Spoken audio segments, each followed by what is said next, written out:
What if your morning coffee cost twice as much as it did last week? Welcome to Russia's imminent economic crisis, an economic crisis the like of which has not been seen since the collapse of the USSR.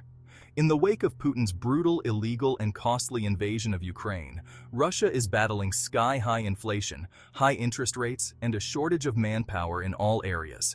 The central bank is in overdrive, raising interest rates like there's no tomorrow. Now at a staggering 19%.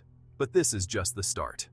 This is the sixth hike in just over a year, and more are on the way, making life impossible for the ordinary Russian families who are already borrowing to buy basics. So, why isn't Putin's plan working? Putin is gambling everything on staying in power for as long as possible by switching to a war economy. Military spending, which he promised would decrease next year, is actually going to increase dramatically. Promised high salaries for joining the military and working in defense industries has increased competition in the private sector, where higher and higher salaries has caused serious labor shortages and are driving wages up, making inflation worse.